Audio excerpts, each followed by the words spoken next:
Washington Journal continues. We're back with Thomas Schatz from the Citizens Against Government Waste. He's the president. We're going to talk about this year's Congressional Pig Book. First, tell us what Citizens Against Government Waste is. Citizens Against Government Waste was founded in 1984 following the report of the Grace Commission under President Reagan. So we've been around quite a long time. Since then, we have of course been investigating, researching, exposing, and eliminating government waste, fraud, abuse, and mismanagement. The Congressional Pig Book has been around since 1991. We have identified 111,114 earmarks worth $359.8 billion. So when people say, oh, it's just a few million here or a few thousand there, it adds up over time. Earmarks are corrupting, they're costly, they're inequitable, and we can certainly talk a lot more about them, but it's one of the many publications that we put out each year, and certainly something that we have been working on for a long time. Since we're going to be talking about money, our viewers always have this question. So how is Citizens Against Government Waste funded? We are funded by individuals and by associations and foundations, and so the vast majority of our money comes from individual taxpayers and always has. So since we're going to be talking, we're going to be talking about federal earmarks, so let's set the stage. What is an earmark? An earmark, at least in our definition, fits one of our 7 criteria, which we developed back in 1991 with the Congressional Pork Busters Coalition. So just a few of them are whether it was only added by the House or Senate, not specifically authorized, not the subject of hearings, serves only a local or special interest, greatly exceeds the president's budget or the last year's funding. So this has, again, been the same criteria since 1991, and this is, again, something that we've been doing and exposing for a long time. So what did you find in this year's search for government waste, and what are the things we should look for in this year's Congressional Pig Book? Well, first of all, the numbers themselves are higher than they were last year. $15.3 billion, that's a 4% increase over the $14.7 billion in fiscal year 2018, and it's more than double the $6.8 billion in fiscal year 2017. So it's going in the wrong direction. And that number, by the way, is more than half of the record $29 billion in 2006. The number of earmarks is 282. That's up 22% from the 232 last year. So the numbers are not, unfortunately, going in the right direction. There is some good news. The chair of the House Appropriations Committee, Nita Lowey, said that they will not have earmarks in the fiscal year 2020, the upcoming appropriations bills that they're working on right now. And the Senate Republicans, this is the first time ever that any group of members of Congress has agreed to a permanent ban on earmarks. Right now they're subject to a moratorium. We're still finding earmarks because our definition is different, but they agreed to a permanent ban. That's just a rule, that's not a law. So it's a good step in the right direction, and I think part of it is that they've seen that under our definition the number keeps growing. So when you say that the Senate Republicans passed a rule and not a law, what's the difference there? Does that mean that it's not really in existence? Tell me what you mean about the difference there. It is in existence. It means that they will not add earmarks to any of the bills while they are considering them in the Senate Appropriations Bill. Again, under their Senate Republicans or the whole Senate? Just Senate Republicans. Okay. But again, they are the majority. So that basically means they're, again, by their definition, they will not be adding them to their appropriations bills. And that was one of the reasons that the House Appropriations Chair, Nita Lowey, said we don't have a bipartisan, bicameral agreement to put earmarks in the bills, so the House is supposedly not going to do them as well. So it's a little complicated because it's a lot easier to say the House passed a law, or a bill, I should say, and the Senate passed a bill. But they do a lot of things based on their rules, which they can change every Congress. Sometimes they go over to the next Congress. But it's a really important step, and it's something that really, hopefully, should set an example for the rest of Congress.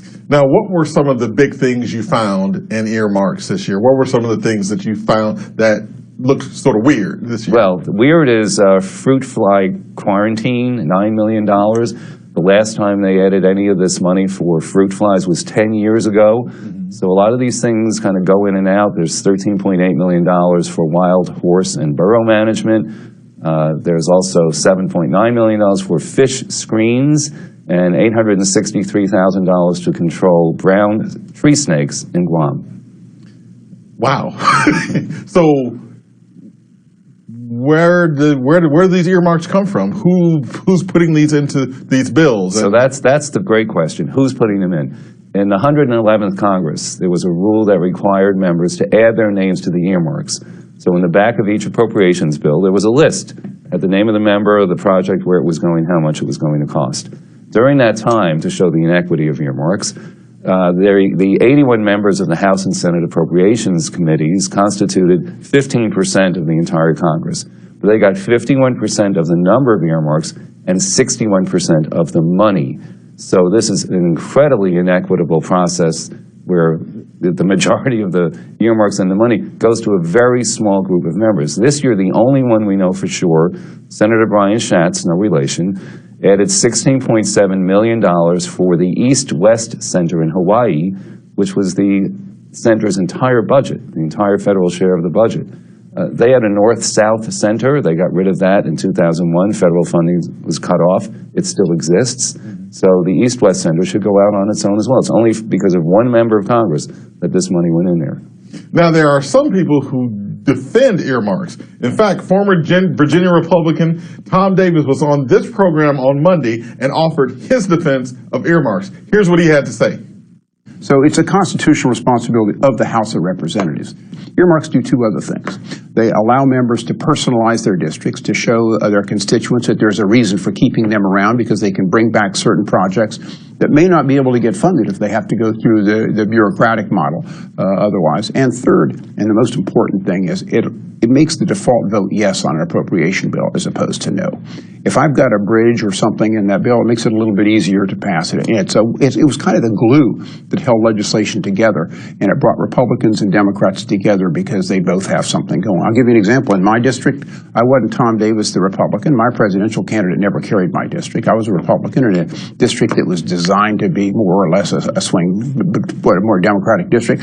But I was Mr. Woodrow Wilson Bridge. I was Mr. Rail up the Dulles Corridor. I was Mr. Wyden 123. I was the guy that closed the Lorton Prison and got 3,000 acres of land given to the county. People may not like my party, but they saw some redeeming qualities in keeping me around. It allowed me to be a little more independent in my voting record at this point because I had earmarks and other things to fall back on than just voting with the party on certain issues. These members now don't have that, and so they're judged by their party, and as a result of that, people are voting the party, not the person.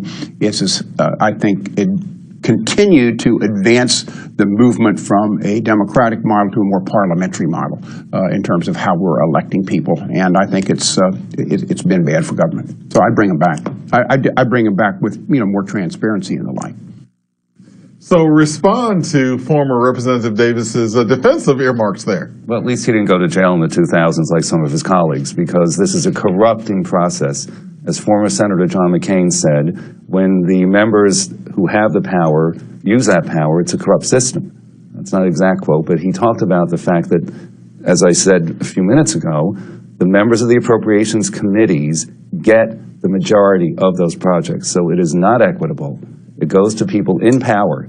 And so it always kind of amazes me that otherwise kind of liberal or conservative people look at this and say, oh, wait, I agree that we should spread the money around the country where it's needed, which, by the way, is where 99.9% of the money goes. So what former Congressman Davis is describing, and others who support earmarks, is a very, very small part of the budget. So their Article 1 power, again, he mentioned that, is to appropriate money. It's not to steal it from the rest of the country and stick it in your district. We want you to join this conversation about earmarks and whether they're a good or a bad thing. We're going to open up our regular lines for this conversation. Republicans, you can call 202-748-8001.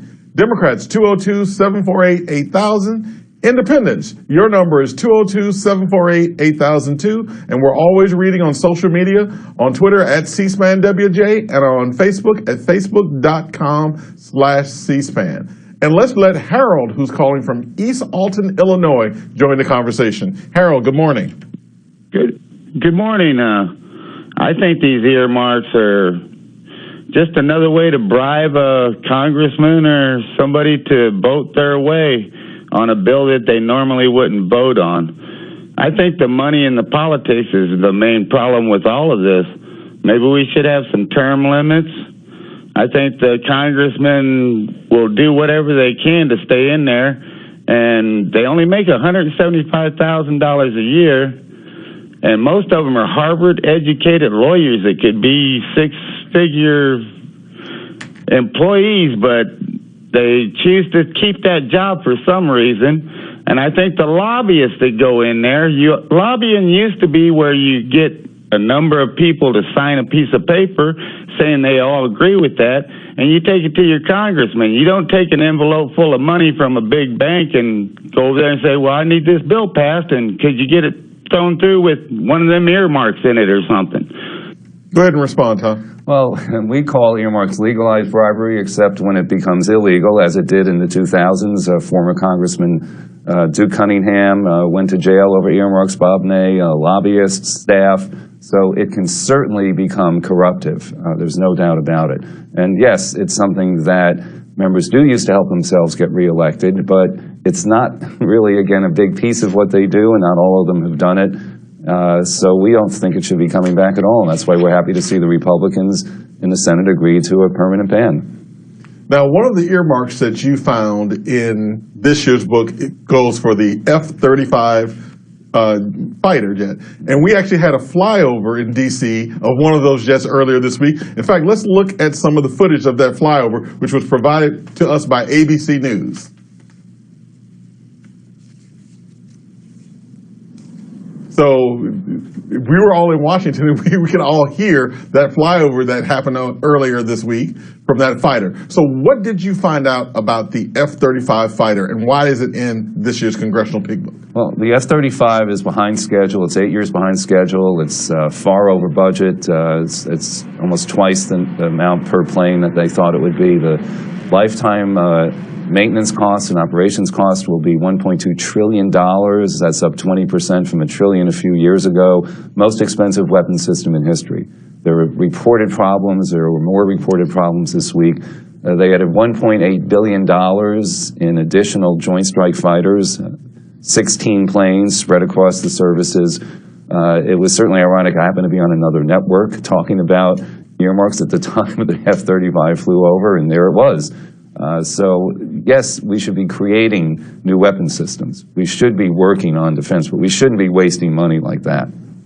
Here's a question that comes from one of our social media followers that wants to know, what do you think of the thought that earmarks are tools used to establish consensus in Congress? Well, if that were true, they've had a moratorium for the past 8 years. They have not had as many as they had prior to that. As I said, the record was $29 billion in 2006. We're now about halfway back there. But before they agreed to this bipartisan budget agreement at the beginning of 2017, earmarks were $3 to $4 billion a year, which is very low and really historically low, back to where we started back in '91. So it does not actually help. It helps pass more expensive legislation because, as the first caller pointed out, members get a few $1 million and then they vote for these very expensive bills. Those other projects don't benefit them. Most of the money that is spent is based on the formulas. It's divided up based on population, need. If your bridge is falling apart, you get it on a list, you apply for the money. What former Congressman Davis said, talked about the Woodrow Wilson Bridge. That's an interstate highway project. That was a major construction project. That was not an earmark. And a lot of the other things he mentioned as well were not earmarks, because even in his district, it wouldn't have been more than 1% of all the funding. Let's talk to Lynn, who's calling from Bountiful, Utah. Lynn, good morning. Good morning. Good morning. Thank you. I would say that nothing has improved since we did away with earmarks. Our budget's exploding, just worse than it ever did. And as far as the list of examples your guest gave for I guess what he would call ridiculous or unjustified earmarks, the $13 billion he listed for the horse and burro program is just enough to keep it inefficient. If we had more in that budget, we could have a system where it would ultimately bring taxpayer cost of warehousing horses down. the $13 billion that is being offered is just enough to give them very inhumane sterilization rather than PCP, the birth control, and kill tens of thousands of them. That's just the cost for rounding them up and killing these environmentally beneficial animals. Go ahead and respond. Well, again, this is about the process by which these projects are added, not necessarily judging whether they're wasteful, although a lot of them are. Again, the F-35 has proven to be more expensive than expected. So we look through the appropriations bills. We see whether the project matched the criteria that we developed back in '91 with the Congressional Pork Busters Coalition. So these projects may have merit on their own, but they should go through the same process that every other project goes through in Washington. 99.9% of the money that's being spent in Washington is divided by formulas, not because some member of Congress decided on it. Earmarks are normally associated with Congress. What's the White House's view of earmarks? What's President Trump had to say about it? Well, President Trump has said once that he thought earmarks might help get legislation passed. He hasn't said that since, and I'd like to think some of the things we have been pointing out have finally reached the White House so that he has not mentioned it again. And again, with the Republicans in the Senate saying no earmarks, it really doesn't make sense for anybody to be saying it should be going on right now. But it's something that we wish that others would talk about a lot more often. Here's another question from one of our social media followers. Are emergency funding for natural disasters considered earmarks? Are projects like the Flint, Michigan water contamination funded through earmarks? No. An emergency appropriations bill, as long as it focuses on the emergency, would not be considered an earmark. It's the projects they add to those emergency appropriations bills that have nothing to do with the existing emergency, or it may be something that happened many years ago. We see this all the time. The solution to that, by the way, is to have, and they do have, by the way, more than they used to, an emergency fund that can be used when emergencies occur. We pretty much know, other than obviously very, very serious events like Hurricane Katrina, Rita, and some other situations, about the average that's spent each year on emergencies. So FEMA and other agencies should have a specific amount of money based on the history that they can use without congressional appropriations to immediately deal with exigent circumstances like an emergency. They don't have to run back and forth because the minute Congress gets a bill, they just add stuff onto it. Let's talk to Tim, who's calling from Wisconsin on the independent line. Tim, good morning. Yes, hello? Good morning, you're on the air. Go ahead. Oh, okay. Well, Mr. Schatz, you can correct me here if I'm wrong, but I believe a lot of earmarks are just used there. It is like the biggest form of socialism we have in the country, probably, I would think, one way.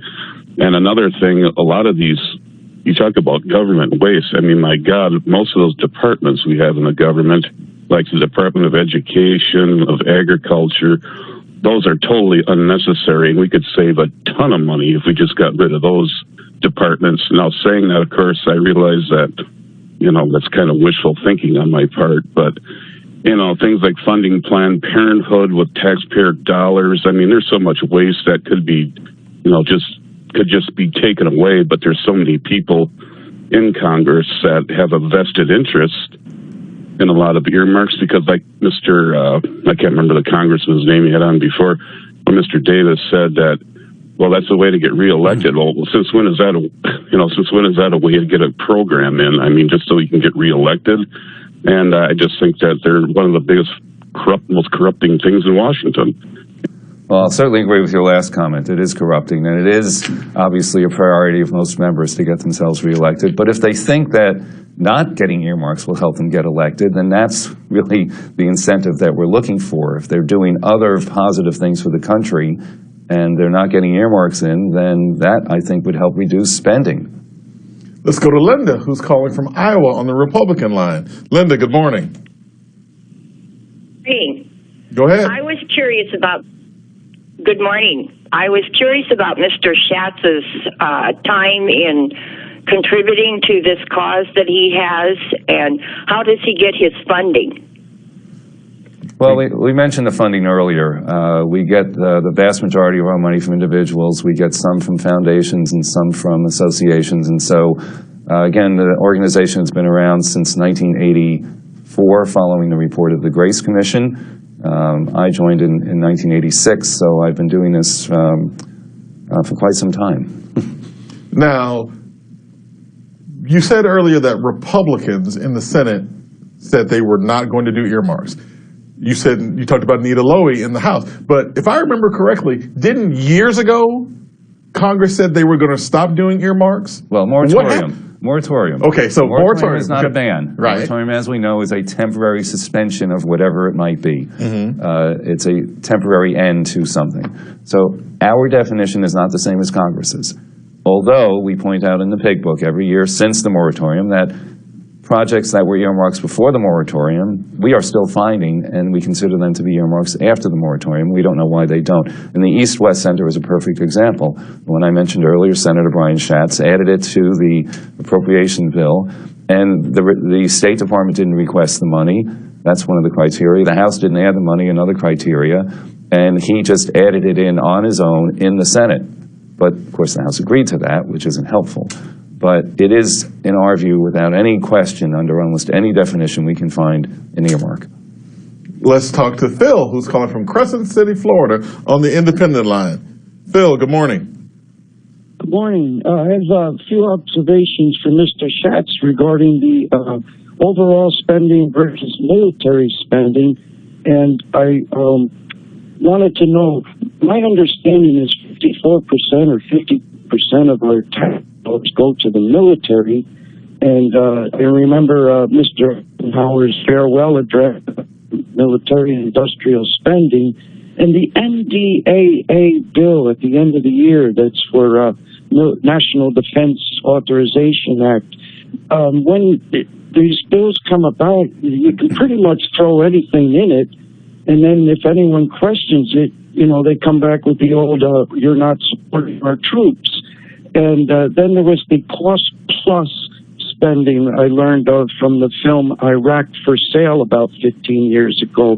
And I wanted Mr. Schatz to address these things that I just brought up. Much longer conversation talking about military spending, but we do care about it. In the Congressional Pig Book, we do identify wasteful spending on defense. And going back briefly to the Grace Commission, which under President Reagan found $424.4 billion of wasteful spending. 25% of that was defense. Defense is not 50% of the budget, by the way. It is about half of discretionary spending, but remember there's also non-discretionary entitlement spending, which is 60% of the budget these days. Let's talk to Paul, who's calling from Greenfield Center, New York, on the Republican line. Paul, good morning. Yes, good morning, gentlemen. How are you? Doing just fine. Go ahead. Yes, I want to terminate the President's Fund. Annual taxpayer-subsidized payments to past presidents. Think about it. President Carter has been getting $500,000 a year for 38 years, and I'll take my answer off the air. Well, it is something that we've talked about. There is at least some minimal bipartisan support to reduce funding for future presidents. We can't do it for past presidents, but I think Congress either has passed or is considering passing some restriction on how much money future presidents can make and also how much money they get for staff. I'm sorry, not how much they can make, how much they get from the taxpayers. They can make whatever they want. But, in many years ago, past presidents or former presidents didn't make a lot of money. They needed the pension. Now, clearly, that's a different situation. What's the trend been in congressional earmarks? Looking at your report, seemed like a steady incline through 2005, and it went down to zero in 2011 and 2013, and it seems to be creeping up again. Is there a cause for this rise and fall? Well, the anomaly was 2011 and 13 because they passed what's called a continuing appropriations bill. So they didn't identify individual bills, so we literally couldn't find earmarks. Not that they weren't there, but they just kept the spending at the prior year's level without being specific about where the money was going. Everything that happened before kept going.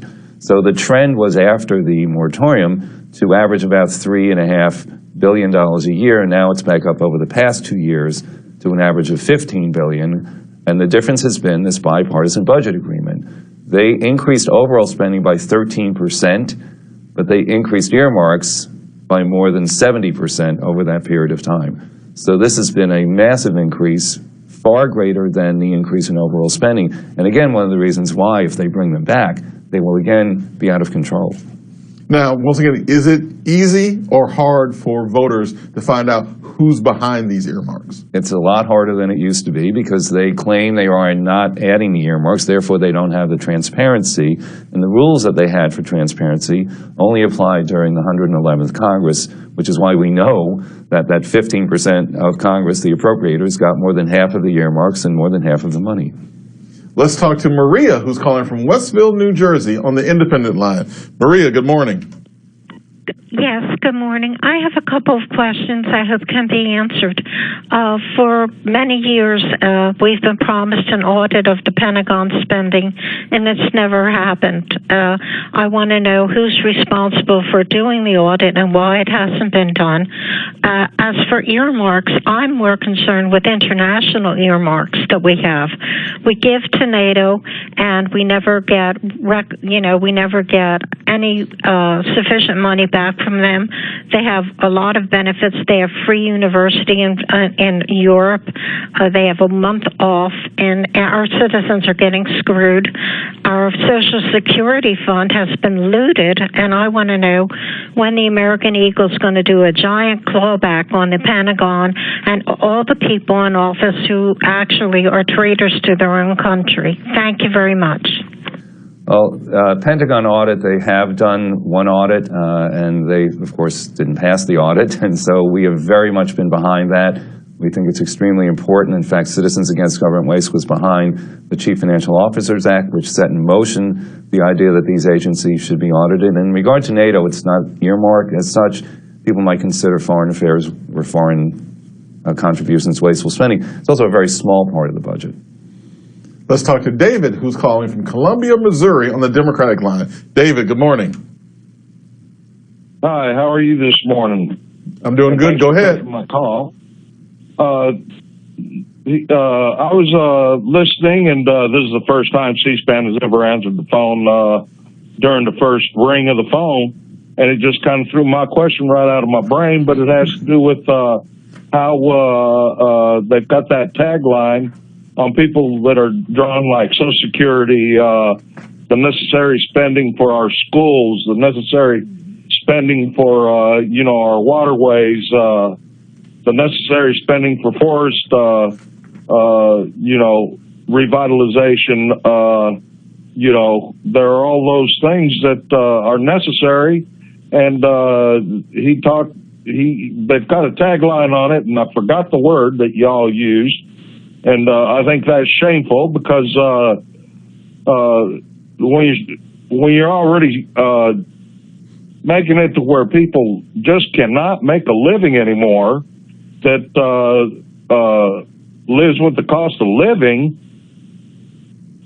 because they got to work 2 and 3 jobs, how can they pay attention to their politicians and stuff robbing them? Good. Well, look, in most people's cases, the largest payment they make is taxes. You look at other investments that you make, and you make sure it's being spent wisely, and I think people need to do that more with their tax dollars. Let's talk to Jeff, who's calling from Valley Bend, West Virginia, on the Democratic line. Jeff, good morning.